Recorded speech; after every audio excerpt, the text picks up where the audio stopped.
Hoje nosso diretor está de volta. Boa noite, irmãos. Tudo bem com vocês? Aqui é Frederico falando. Todo mundo sabe que é Frederico falando, né, meu filho? Bom, pessoal, é o seguinte, eu quero tratar com vocês hoje uma mensagem que eu recebi e quero agradecer aos irmãos pelo apoio. Se você ainda não é inscrito no nosso canal, você também pode se inscrever. E também quero dizer-lhes que o nosso canal Pela Bíblia está sempre prestando muito apoio à teologia bíblica. Então, você também é nosso convidado. Eu quero agradecer a todos vocês que estão ligados aí no nosso canal, que estão colaborando com a gente. Ontem eu tive uma grata surpresa, uma felicidade fora de série, porque ontem, enquanto falávamos acerca de um determinado assunto, entrou uma professora minha do ginásio. Poxa vida! Ela me encontrou na internet a partir de uma conversa que nós tivemos num grupo. E hoje eu conversei com ela como eu fiquei contente, como eu fiquei feliz. Porque, gente, eu acho que não tem dinheiro que pague você passar por a vida de alguém e fazer o bem. E foi exatamente isso que ela me disse hoje. Então, eu quero mandar um grande beijo para a professora Dona Solange. Deus abençoe, Dona Solange. Realmente, que saudade, que saudade. Eu sou muito saudosista, né? Eu gosto muito de coisas do passado. Eu tinha por volta dos meus 12 anos, quando tive aula com a Dona Solange, era professora de matemática. E hoje, ao falar com ela muito feliz também, ao saber que, graças a Deus, né, a gente também tem passado pela vida de outras pessoas e ajudado. Assim como ela me ajudou, e ajudou muito, mas ajudou muito. Só eu tenho noção do quanto me ajudou. Se não fosse pelas aulas dela, eu não tinha me tornado um técnico em mecânica, não tinha entrado no Senai, não tinha feito muita coisa que fiz naquela época. Então, muito obrigado, Dona Solange. Deus abençoe a senhora, a sua vida, a sua família. Para mim, realmente é uma honra. Me curvo diante da senhora, porque a Bíblia diz que o aluno jamais vai ser maior do que o mestre. E a senhora foi uma das maiores professoras de matemática que já tive. Deus abençoe, viu, querida? Bom, hoje eu quero tratar aqui de um assunto interessante. Você sabe que o nosso canal tem como objetivo ajudar as pessoas, principalmente aquelas que estão um pouco perdidas, aquelas que acabaram saindo de uma organização religiosa, não importa ela qual seja. A gente dá um foco aqui sobre testemunhos de Jeová, porque eu fui testemunho de Jeová durante toda a minha vida, praticamente, até o meu esclarecimento sobre determinados assuntos.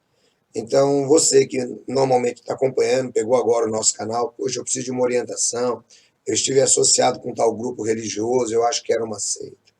Nós estamos aqui à disposição, tá bom? Então, eu quero mandar um grande abraço para nossa irmã, que não posso identificá-la, tá? Mas ela manda aqui uma mensagem interessantíssima que eu gostaria de compartilhar com vocês. Ela diz: boa noite, Edson, esteja na paz de nosso Senhor Jesus. Demorei um pouquinho, mas consegui escrever um pouco da minha história. Vou te enviar. Vou contar um pouco de minha história na organização das Testemunhas de Jeová. Como eu falei anteriormente, iniciei muito criança, desde os 5 anos. Hoje eu tenho 33 anos. Bom, minha vida lá dentro da organização, como posso te dizer, éramos vistos como uma família exemplar. No caso da minha mãe, ela era muito dedicada. Era de ter 8 estudos bíblicos ensinando as pessoas. Normalmente, tudo noturno por causa do trabalho secular. Porque só uma coisa minha mãe fugia à regra da organização. Era o trabalhar muito. E ainda bem, porque se ela fosse no que aconselharam para diminuir a carga de trabalho, não teríamos o básico, pois minha mãe é autônoma. Isso vale a pena falar porque a organização das Testemunhas de Jeová ela realmente não incentiva que a pessoa desenvolva um trabalho a ponto de buscar uma condição legal de vida, né? Normalmente utilizam erroneamente o texto do apóstolo Paulo, tendo sustento e com que nos cobrir, estaremos contentes com essas coisas. Então, a irmã, ela ultrapassou essa regra, né? Não da Bíblia, da organização. E claro que ter o sustento e com que nos cobrir significa muito bem você poder ter boas condições, ter boas condições para a família, significa que você não seja uma pessoa paupérrima, não é? Então a irmã, ela ultrapassou essa visão que é colocada pela organização, o que significa que ela já tinha uma mente aberta lá atrás. Eu, como a grande boiada, acreditava fielmente. Diga-se, a grande boiada aqui no caso, ela se deixava manipular, né, pelas orientações de massa que ela recebia. E aí ela continua, não pesquisava nada. As mudanças de entendimento, para mim, eram novas luzes. Isso é interessante, porque sempre que ocorre uma mudança de entendimento, já são, segundo o Eric, né, quero mandar um grande abraço ao nosso irmão Eric, que acompanha, né, bem marcado essa situação, são mais de 347 mudanças de ensino. E todas essas mudanças ocorrem quando nada se cumpriu, todas essas mudanças ocorrem quando a situação política, econômica e social difere da visão deles. Então eles dizem que é uma nova luz, eles trazem um novo esclarecimento. Digo, por exemplo, o Armagedon, né, que é o fim do mundo, conforme eles marcaram, viria em 1914. Ah, não veio. Então agora nós tivemos uma nova luz, virá em 1925. Também não veio. Ah, então tivemos outra nova luz, virá em 1941. Ah, também não veio. Então tivemos outra nova luz. Então agora virá em 1975. Também não veio. Tivemos outra nova luz. O ano de 1984 é o ano onde a nossa geração, que nós entendemos, já está com 80 anos, se calculado quem tinha 10 na época que nasceu. Então já estão com 80, logo virá o Armagedon. Também não veio. O ano de 1986, diga-se, o ano internacional da paz. Nada aconteceu. O ano de 1995, foram obrigados a mudar a capa da Despertai. A revista Despertai de setembro é uma, a de outubro já é outra história acerca de 1914. E assim sucessivamente, até que por fim viram que não se cumpriu e o ensinamento da tal geração de 1914 acabou sendo substituído pelo ensinamento da geração sobreposta. De modo que nós percebemos que essa nova luz não passa de adequação ao momento em que vive, mas ela diz que ela acompanhava e que ela aceitava tudo isso como sendo a nova luz. Ela prossegue: quando terminei o ensino médio, não procurei fazer o ensino superior, porque não era aconselhado pela organização. Afinal, esse mundo não vale a pena, porque está perto do fim. Ter um serviço simples para ter o básico é a melhor coisa que poderia acontecer na vida de uma cristã.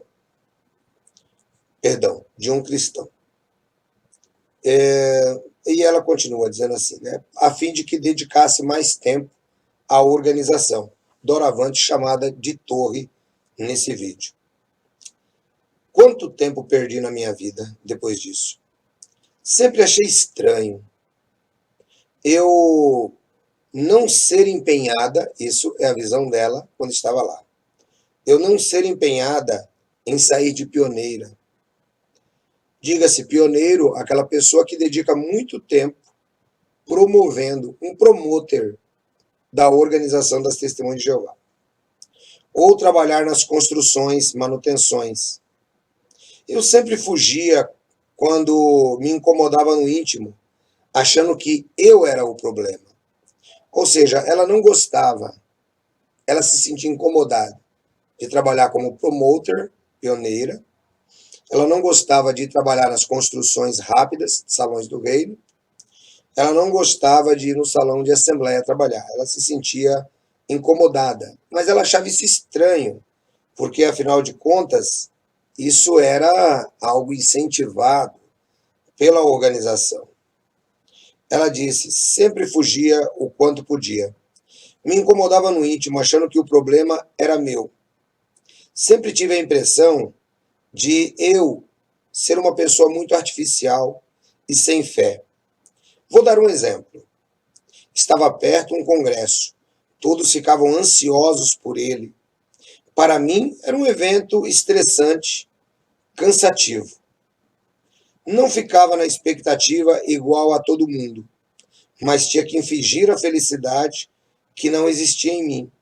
Porque se falasse algo contra, com certeza seria o fim do mundo. Ou simplesmente dizer: tomara que chova amanhã, pois não quero ir ao campo.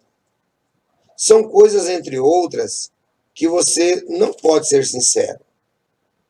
Não pode ser você mesmo. Isso aqui que ela fala é bastante interessante, por quê? Porque é uma verdade, não é? Uma pessoa que exerce uma religião, na sua grande maioria, seja testemunha de Jeová ou não, ele não pode, muitas vezes, ser quem ele é perante Deus e perante a própria comunidade. Ele tem que manter mais uma reputação do que manter um caráter. E por que isso deve acontecer? Porque ele tem que estar sempre bem para as outras pessoas. Ele deve sempre estar disposto. Ele não pode expor a sua opinião, porque senão acaba fragilizando o grupo. E era isso que ela sentia. Ela disse que isso incomodava. Mas me casei como manda o figurino. Meu marido hoje é servo ministerial.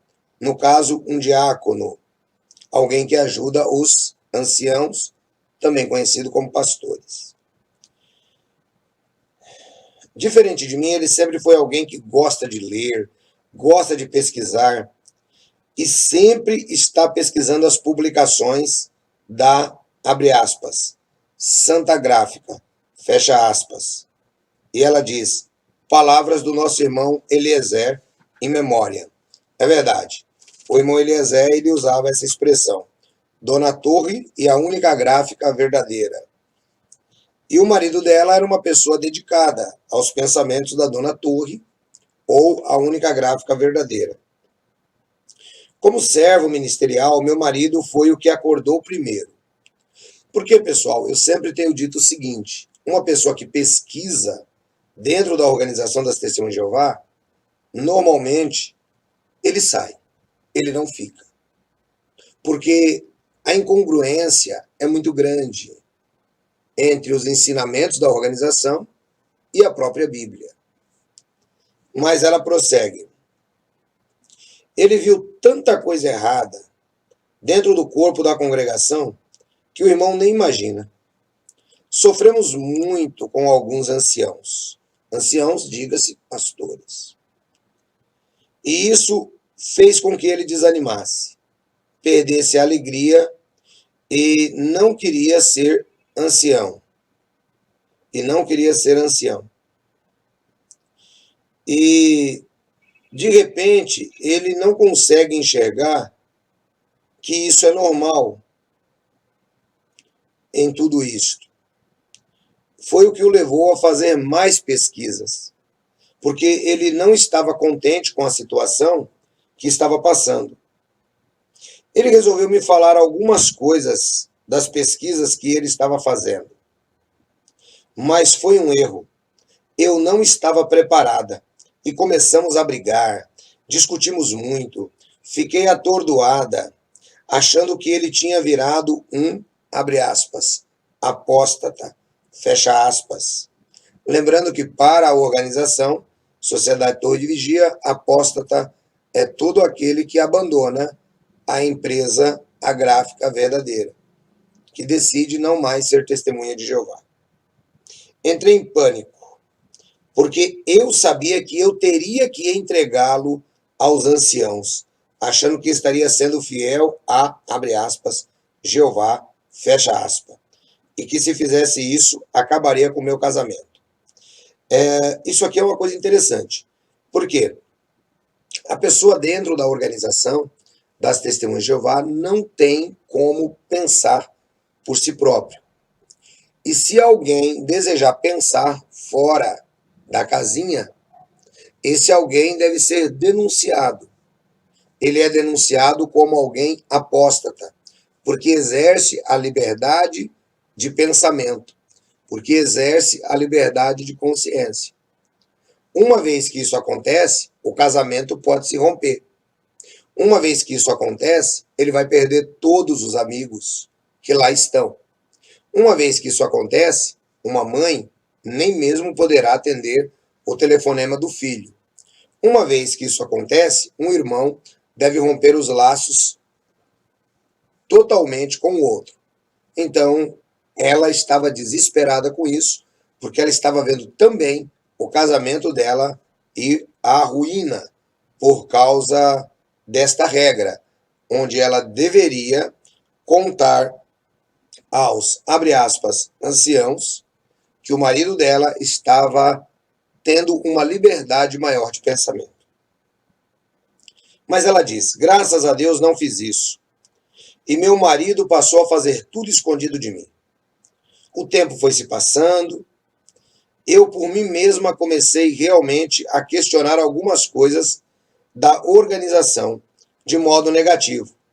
Quando lançaram, por exemplo, o broadcasting, foi um tiro no pé, mostrando aquelas famílias tão perfeitas, tanto amor que olhava e pensava: estou longe de ser salva. Aí que começa o seu psicológico ficar abalado. E você não se dá conta. Tudo no script de novela. Eu acho que uma das melhores definições que ela fez aqui é exatamente essa, em relação ao broadcasting. Tudo um script de novela. Lembrando que hoje a organização está montando um estúdio cinematográfico de milhões de dólares, tá? Muito semelhante a Hollywood, lá próximo a Warkill, em Nova York.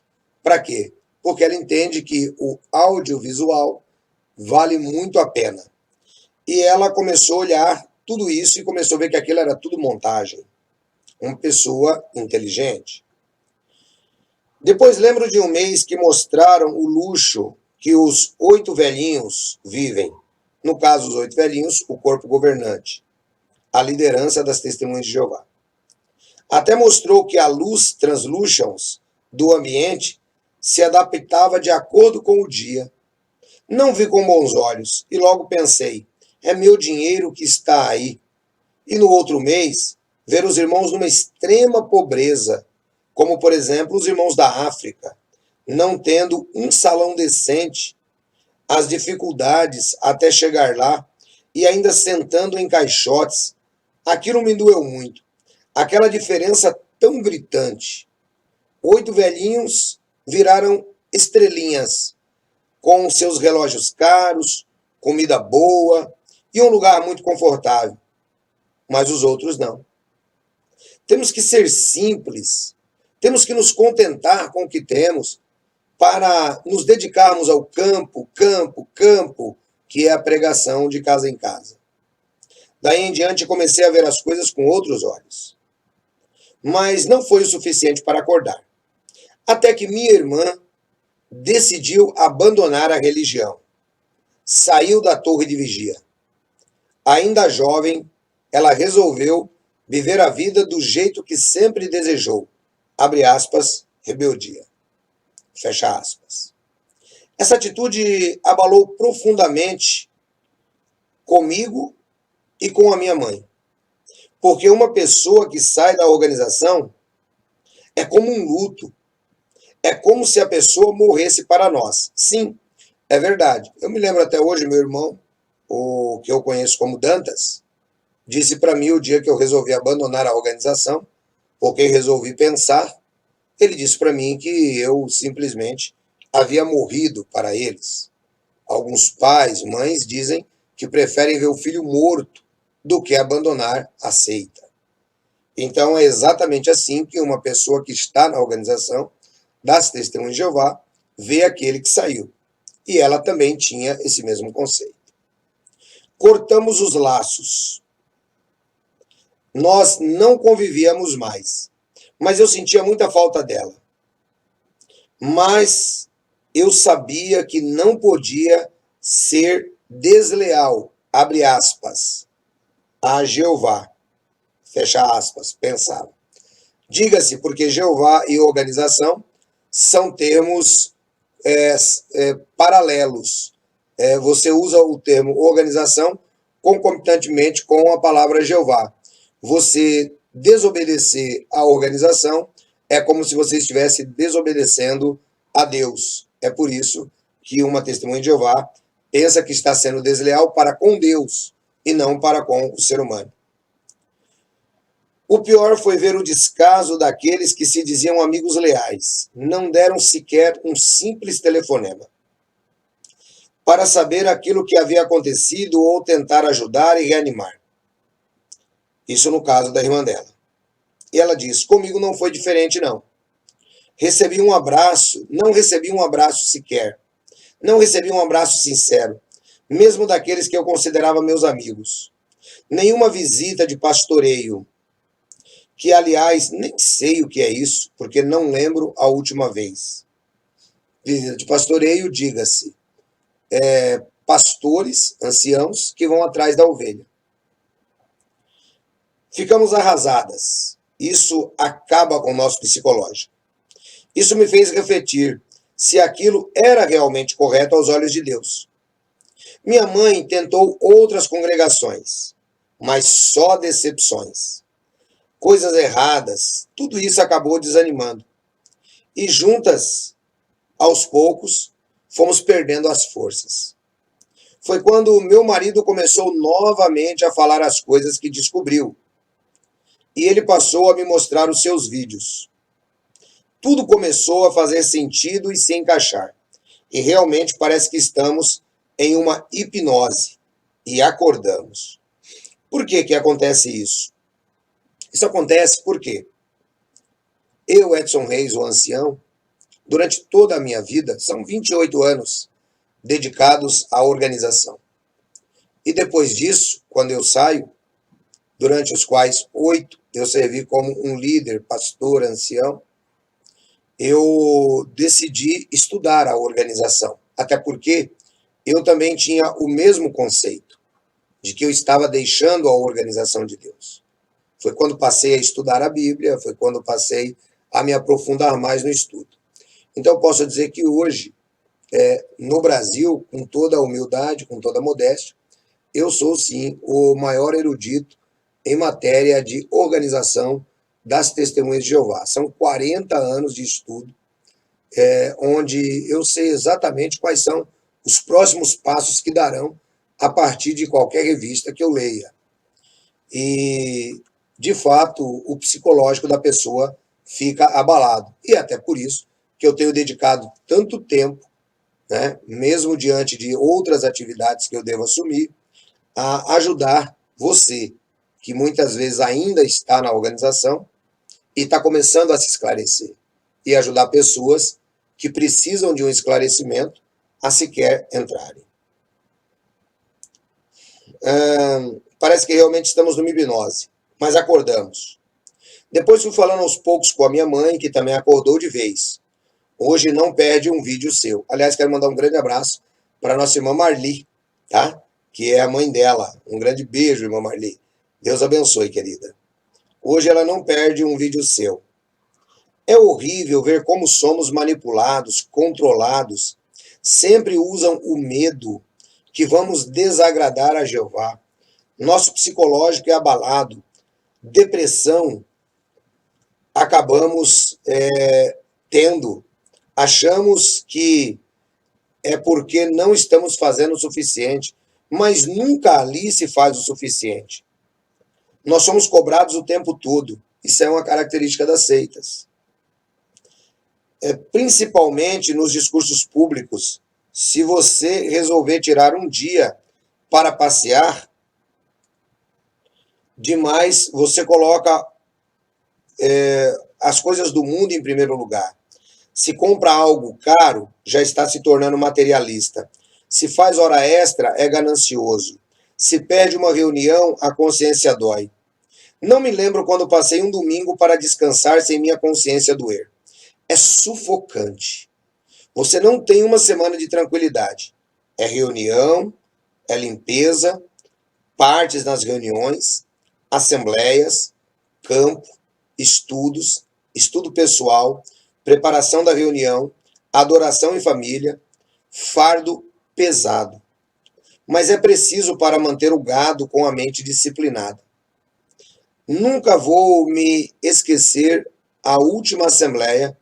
O orador falava que não devíamos trabalhar demais, nem fazer faculdade, nem mesmo fazer viagens longas que irão nos impedir de estar nas reuniões ou no campo ou mesmo na nossa suposta adoração em família.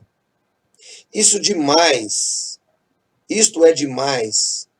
Até tempo de viagem eles querem controlar.